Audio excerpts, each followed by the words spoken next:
এই রাজ্য এরা বলছেন 1 নম্বর সুশাসন, 2 নম্বর সুশাসন, কদিন পরে বলবেন 3 নম্বর সুশাসন। কি সুশাসন?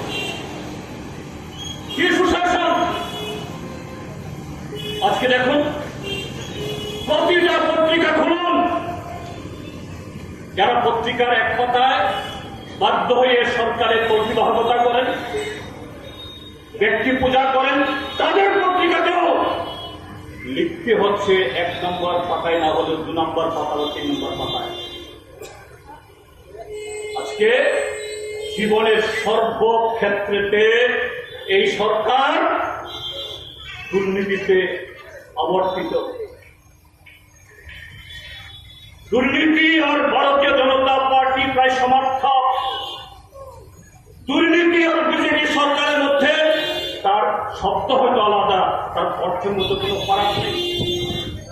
সর্বত্র নেগোসিয়েশন, থানা থেকে শুরু করে ওই পিডব্লিউডি অফিস, ব্লক থেকে শুরু করে যে কোনো দপ্তর, ওই মহাগণ থেকে শুরু করে পঞ্চায়েত,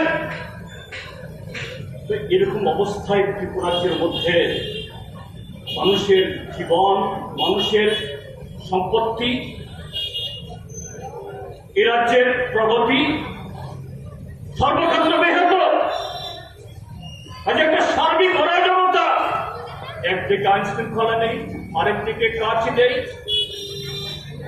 আরেকদিকে হলো যে স্বাভাবিক যে সমস্ত পরিষেবা দপ্তরগুলো দেওয়া দরকার কোথাও নেই, পার্সেন্টেজ ছাড়া, পয়সা দেওয়া ছাড়া। তার প্রতিফলন কোথায় দেখছি আমরা? একজন মন্ত্রী 1.5 বছর 2 বছর না হতে হতে কোটি কোটি টাকার মালিক। একজন মন্ত্রী তো সাংবাদিকের সামনে এসে ফেল করে কেটে বলছেন, আমি ট্রাইবাল বলে কি আমি 2টা বাড়ি বানাতে পারি না? আমি ট্রাইবাল বলে কি আমি 2টা পেট্রোল পাম্প করতে পারি না? আরে শুধু তিনি কেন, কোন মন্ত্রী বাকি আছে? হলক করে বলো, কোন মন্ত্রী? একটা মন্ত্রী নেই, বাকি নেই। নামে, ছদ্ম নামে কোটি কোটি টাকা, এই টাকা কার টাকা?